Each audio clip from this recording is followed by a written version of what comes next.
नमस्कार दोस्तों, मैं अंशुमान शुक्ला स्वागत करता हूं आपका तक्षशिला ट्यूटोरियल के ऑनलाइन चैनल पर। दोस्तों, जैसा कि हम लोग लेसन पढ़ रहे हैं एल्डिहाइड, कीटोन और कार्बोक्सिलिक एसिड, जिसके पिछले लेक्चर आपके कवर किए जा चुके हैं। तो दोस्तों, आज का हमारा लेक्चर है लेक्चर नंबर 9.8। दोस्तों, लेक्चर नंबर 9.8 में हम क्या पढ़ेंगे और अभी तक हमने क्या पढ़ा है। दोस्तों, अभी तक यानी लेक्चर नंबर 9.1 से 9.7 तक हमने एल्डिहाइड और कीटोन के बारे में पढ़ा हुआ है। यानी एल्डिहाइड क्या होते हैं, कीटोन क्या होते हैं, कैसे बनाया जाता है, उनके भौतिक गुण क्या होते हैं, उनके रासायनिक गुण क्या होते हैं, एलिफैटिक एल्डिहाइड क्या होता है, एलिफैटिक कीटोन क्या होता है, एरोमेटिक एल्डिहाइड क्या होते हैं, इन सभी चीजों के बारे में दोस्तों हमने पढ़ा हुआ है। या एरोमेटिक कीटोन क्या होते हैं, इन सभी चीजों के बारे में हमने पढ़ रखा है। अब दोस्तों बात करते हैं, लेसन का नाम क्या था, एल्डिहाइड, कीटोन और कार्बोक्सिलिक एसिड, यही तो हमारे लेसन का नाम था।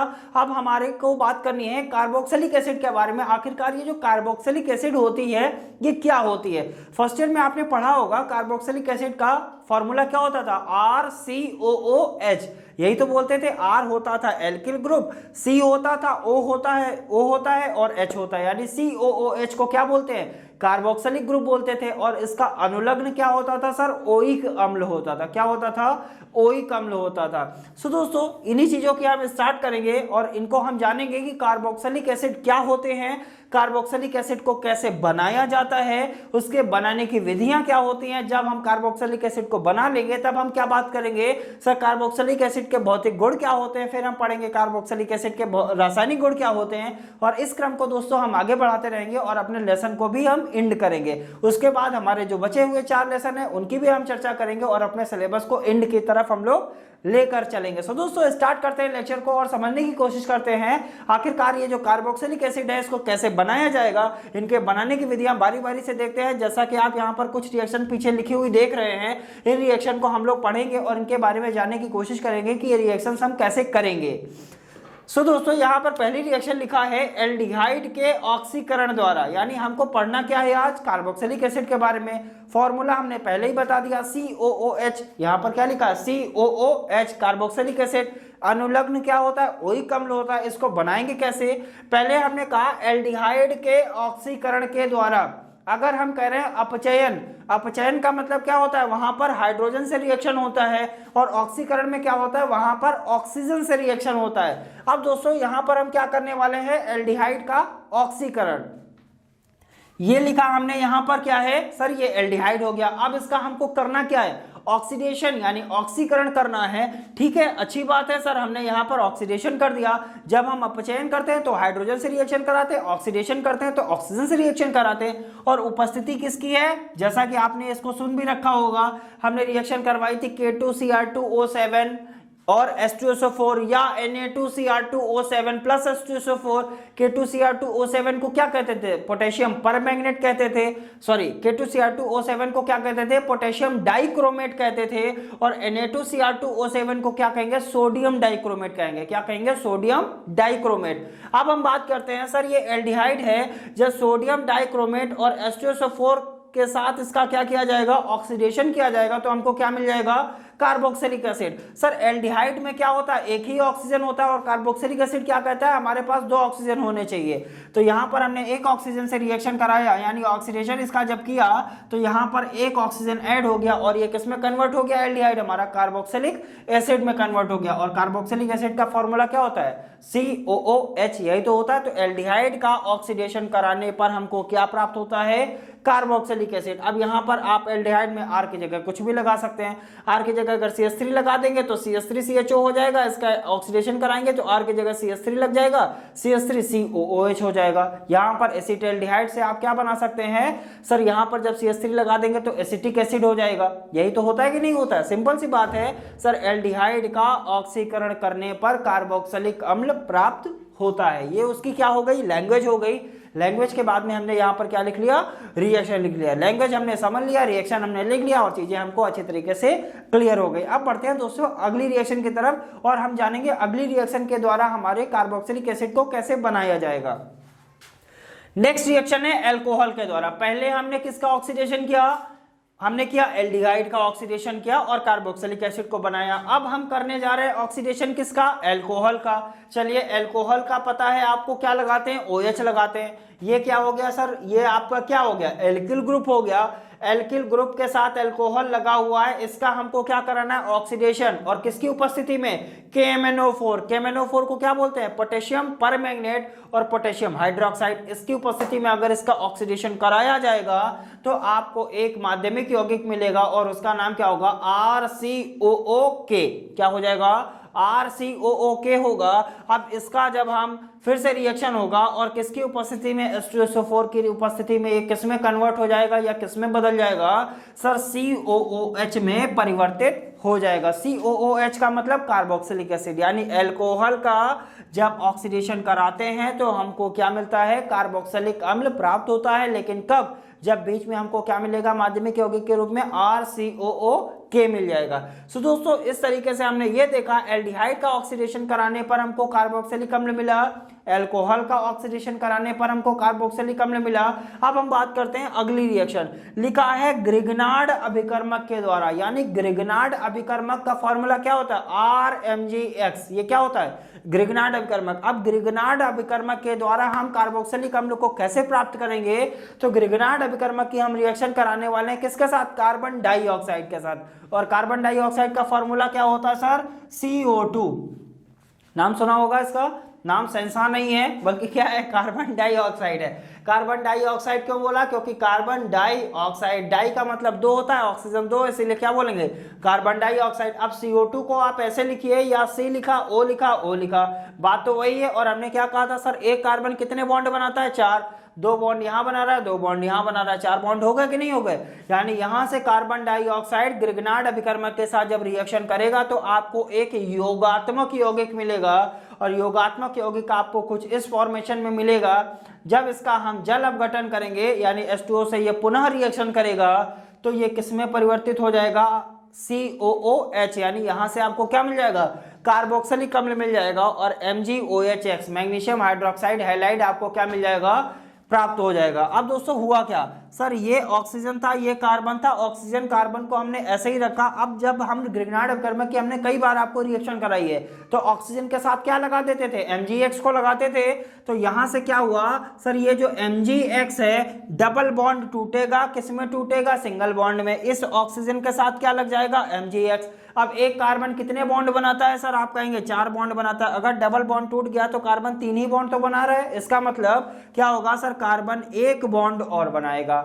और उस एक बॉन्ड में आपको क्या मिल जाएगा सर, यहां से MgX तो ऑक्सीजन के साथ लग गया, बचा आपके पास क्या, R बचा हुआ है। वही R कहां लग जाएगा, उस कार्बन के साथ लग जाएगा और आपको क्या मिल जाएगा, एक योगात्मक यौगिक मिलेगा। और जब इसका जल अपघटन करेंगे तो MgOHX, अब ये किसमें टूटेगा सर, ये HOH में टूटेगा, MgOHX अलग हो जाएगा और RCOOH आपको क्या हो जाएगा, प्राप्त हो जाएगा। सो दोस्तों उम्मीद करते हैं, सिंपल सी बात है, RCOH कैसे मिलेगा, अब Mg है, X है, ये OH इसके साथ चला जाएगा, MgOHX हो जाएगा। अब जब MgX यहां से गया तो यहां क्या आया, H आया कि नहीं, जरा देखिए, RCOOH हुआ कि नहीं हुआ, RCOOH यहां से आपको मिल जाएगा। ऐसे भी समझ सकते हैं या आप डायरेक्ट भी चीजों को अच्छी तरीके से समझ सकते हैं। सिंपल सी बात है, ग्रिग्नार्ड अभिकर्मक, पहले हमने एल्डिहाइड का ऑक्सीडेशन किया, हमको क्या मिला, कार्बोक्सिलिक एसिड। एल्कोहल का ऑक्सीडेशन किया, क्या मिला, कार्बोक्सिलिक एसिड। ग्रिग्नार्ड अभिकर्मक का कार्बन डाइऑक्साइड के साथ रिएक्शन कराया, एक योगात्मक यौगिक मिला और यहां से भी हमको क्या मिल गया,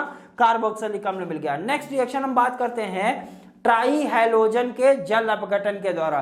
ट्राई का मतलब क्या होता है, ट्राई का मतलब होता है सर 3, और हैलोजन का मतलब क्या होता है सर, हमने बताया था, क्लोरीन होगा, ब्रोमीन होगा या आयोडीन होगा। सिंपल सी बात है, ट्राई हैलोजन लिया, RCX3, X का मतलब क्या हुआ, हैलोजन। 3 क्यों लिया, क्योंकि कहा गया है सर ट्राई हैलोजन होना चाहिए, इसीलिए यहां पर क्या ले लिया, ट्राई हैलोजन ले लिया। अब ये ट्राई हैलोजन क्या करेगा, पोटेशियम हाइड्रोक्साइड के साथ क्या करेगा, रिएक्शन करेगा। ये जो ट्राई हैलोजन है ये पोटेशियम हाइड्रोक्साइड के साथ रिएक्शन करेगा और यहां से हैलोजन जो है वो कितने हैं, 3 हैं और 3 पोटेशियम है, यानी यहां से पोटेशियम और हैलोजन मिलके क्या बना देंगे, 3 टाइम्स ऑफ KCl क्या हो जाएगा, बाहर हो जाएगा। और क्या हुआ सर, OH भी कितना है 3 है, इसीलिए OH यहां पर लग जाएगा। जरा देखिए RCOH का होल थ्राइस, थ्राइस क्यों बनाया, क्योंकि हाइड्रोक्साइड आपके पास कितने हैं 3 है कि नहीं है। तो जब हम ट्राई हैलोजन की रिएक्शन कराते हैं तब भी हमको क्या मिलेगा, कार्बोक्सिलिक अम्ल, लेकिन कितने स्टेप में।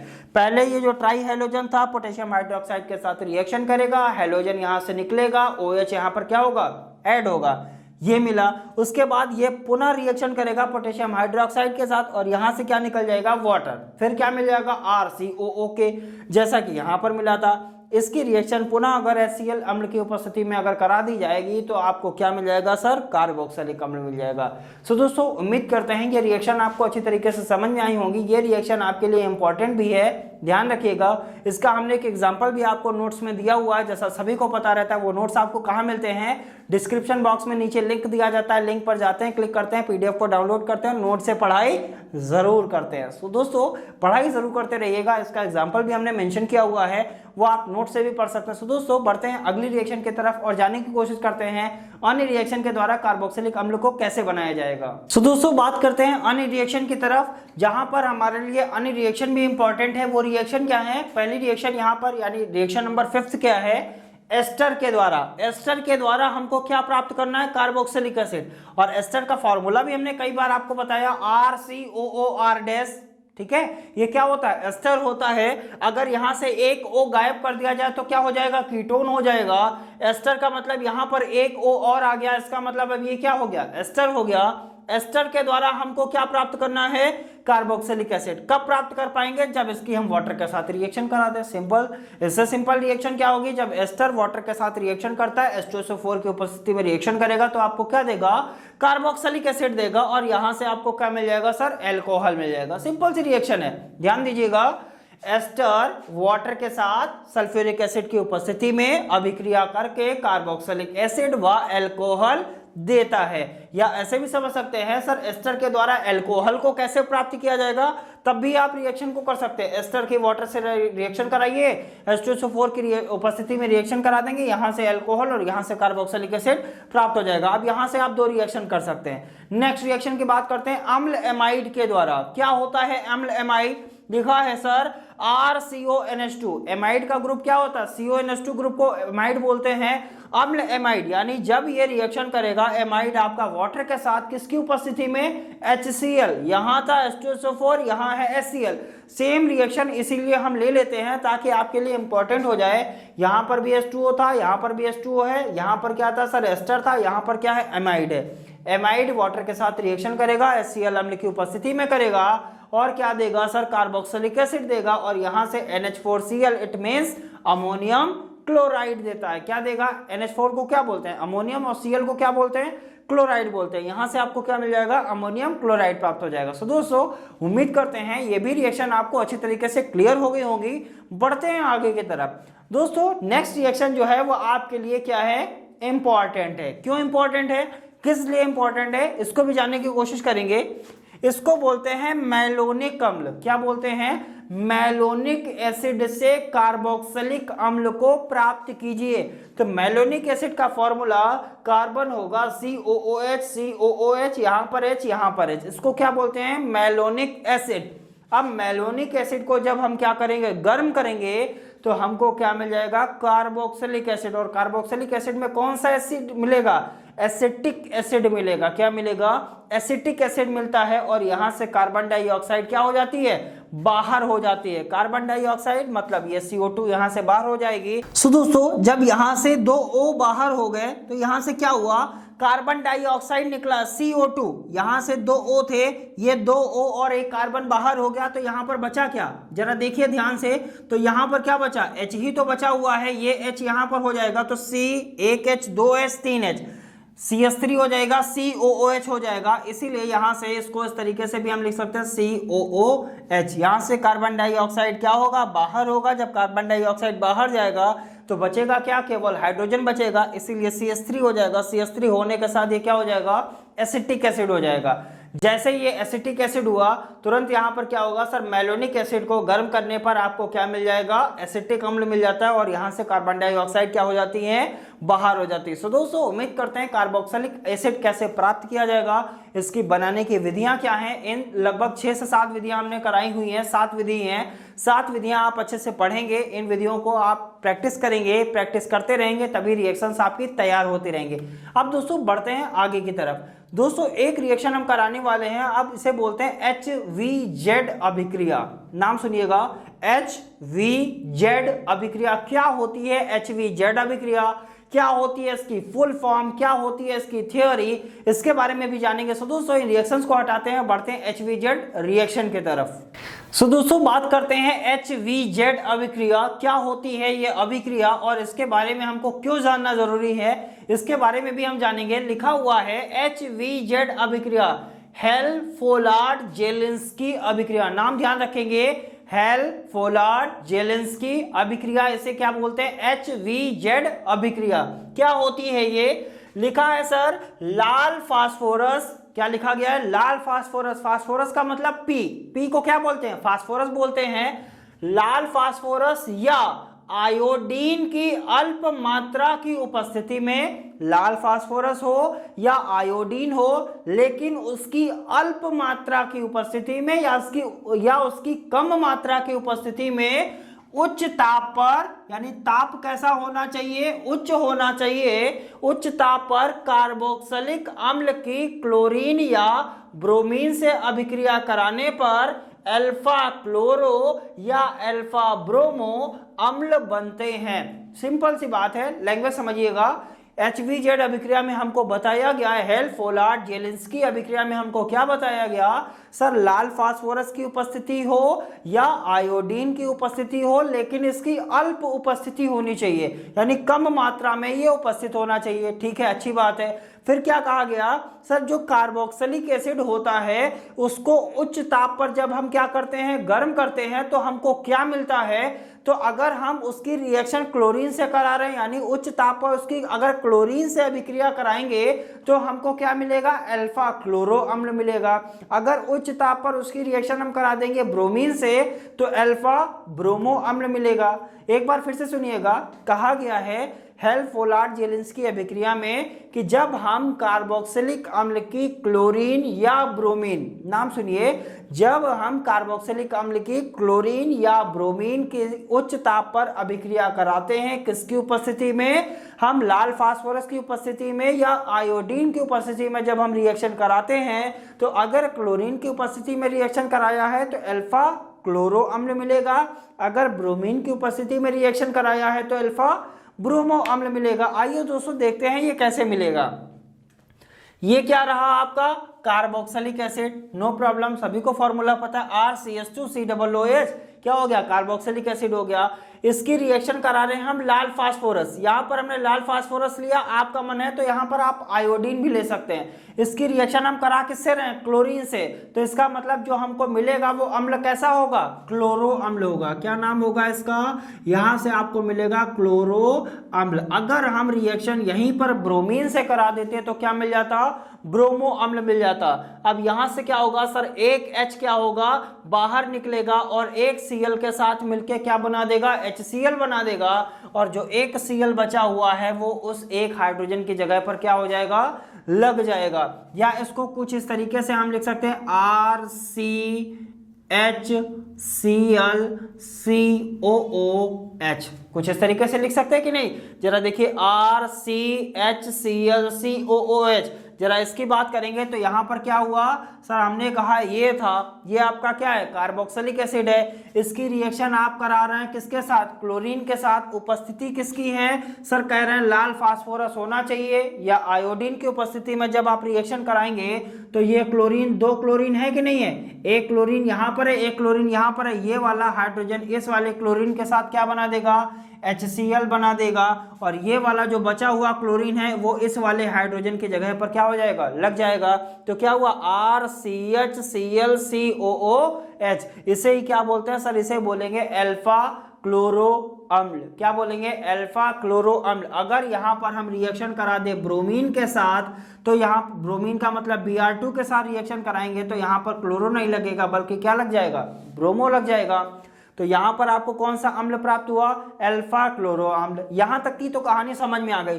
अब बढ़ते हैं अगली कहानी। क्वेश्चन बनता कहाँ से है सर, क्वेश्चन बनता है हमारे नोट से। जो हमने नोट लिखा हुआ, नोट का मतलब ये नहीं है कि हम 2000 की नोट लाएंगे उस पर लिखेंगे नोट, ऐसा नहीं है, बल्कि क्या है, यहाँ पर हमने एक नोट मेंशन किया हुआ है। ये नोट क्या है इसको जानते हैं।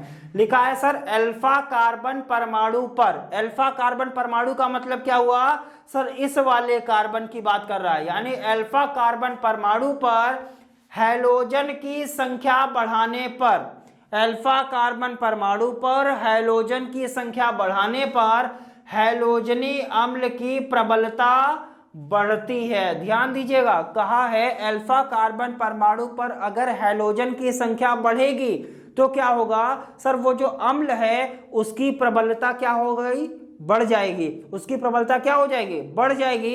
इसका मतलब क्या हो जाएगा, वो प्रबल अम्ल हो जाएगा। कब, जब उस कार्बन परमाणु पर आपके हैलोजन जितना ज्यादा होगा वो उतना ही ज्यादा क्या होगा, अम्लीय होगा। ये बताया गया नोट में। अच्छी बात है, समझ में आ गया।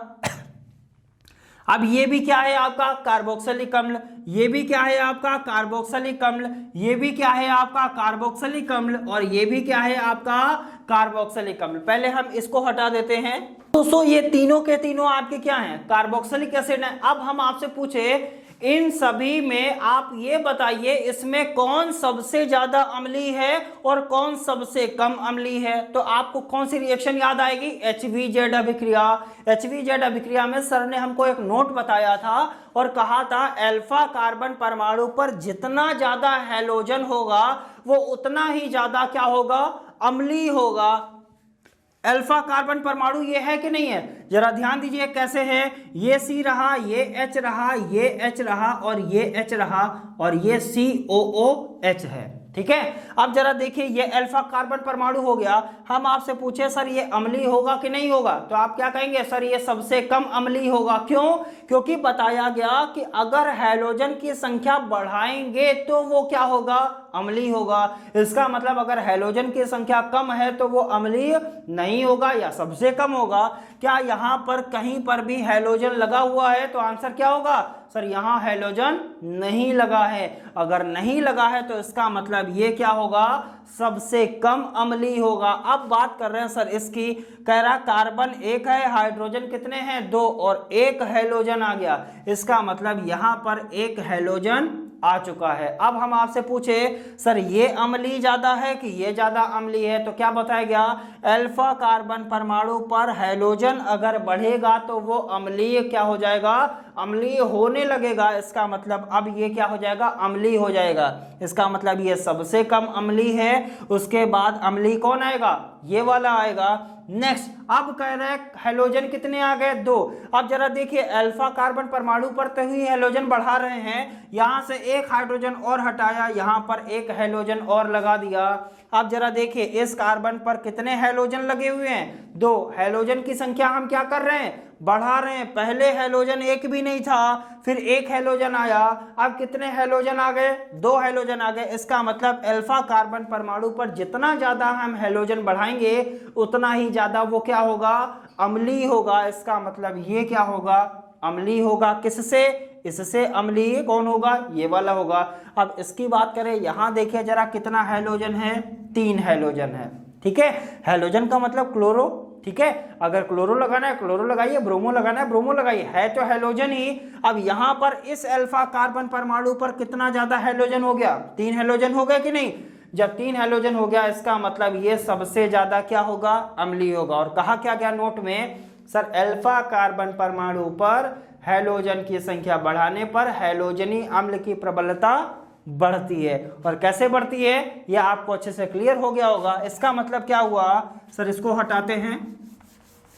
जब हम इस साइड से इस साइड जाएंगे तो यहां पर क्या लिख सकते हैं सर, अम्ल होने की प्रबलता या अम्लीय होने की प्रबलता, अम्लीय होने की प्रबलता बढ़ने का क्रम।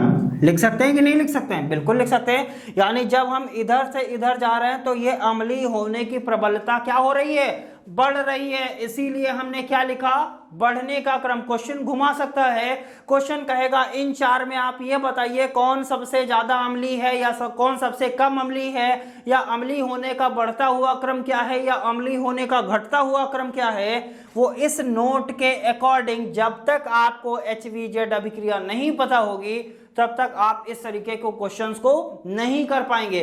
दोस्तों HVZ रिएक्शन डायरेक्ट संक्षिप्त नोट में लिखने के लिए आती है, या क्वेश्चन आ जाता संक्षिप्त टिप्पणी लिखिए HVZ अभिक्रिया पर। अगर डायरेक्ट आ गया तब तो बहुत ही अच्छी बात है, बल्ले बल्ले हो जाएगी, क्योंकि हमने जो समझाया है वो आप लिख देंगे। अगर क्वेश्चन घुमा दिया तो आपको ध्यान रखना पड़ेगा, जितना ज्यादा हैलोजन होगा वो उतना ही ज्यादा अम्लीय होगा, और जितना कम हैलोजन होगा वो उतना ही कम अम्लीय होगा। दोस्तों इन चीजों को ध्यान रखेंगे।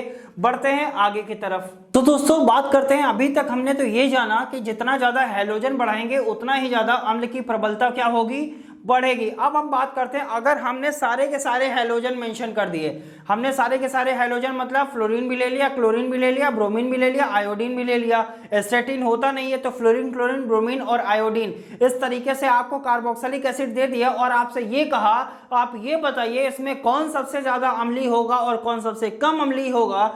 जिस तरीके से आप लिखा हुआ देख रहे हैं, यहां लिखा हमने क्या, CH2ICOOH, CH2BrCOOH, CH2ClCOOH, CH2FCOOH।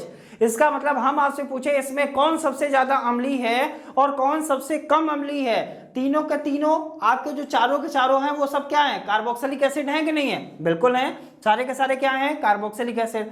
अब दोस्तों ये कैसे पता लगाएंगे, जब हमको इतना पता चल गया कि वहां पर जितना ज्यादा हैलोजन होगा उतना ही ज्यादा अम्लीय होगा। इसका भी एक कॉन्सेप्ट होता है, कॉन्सेप्ट क्या है, हैलोजन परमाणु की विद्युत ऋणात्मकता बढ़ने के साथ हैलोजन अम्ल की तीव्रता क्या होती है, बढ़ती है। इसका मतलब क्या हुआ, जितना ज्यादा हैलोजन, जो विद्युत ऋणात्मकता जिसकी ज्यादा होगी वो उतना ही ज्यादा क्या होगा, अम्लीय होगा। और फर्स्ट ईयर में आपने विद्युत ऋणात्मकता के बारे में पढ़ा होगा, इलेक्ट्रोनिगेटिविटी बोलते हैं। अब सिंपल सी बात है, हैलोजन परमाणु की विद्युत ऋणात्मकता बढ़ने के साथ जितनी ज्यादा विद्युत ऋणात्मकता बढ़ेगी उतना ही ज्यादा वो क्या होगा, अम्लीय होगा। और विद्युत ऋणात्मकता बढ़ने का क्रम क्या होता है सर, फ्लोरीन की विद्युत ऋणात्मकता सबसे ज्यादा, उसके बाद क्लोरीन की, उसके बाद ब्रोमीन की, और सबसे कम किसकी होती है, आयोडीन की। इसका मतलब जिसकी विद्युत ऋणात्मकता ज्यादा है वो क्या होगा, अम्लीय होगा। अगर वो अम्लीय होगा तो विद्युत ऋणात्मकता सबसे ज्यादा किसकी होती है, फ्लोरीन की। इसका मतलब फ्लोरीन वाला जो होगा वो सबसे ज्यादा अम्लीय होगा।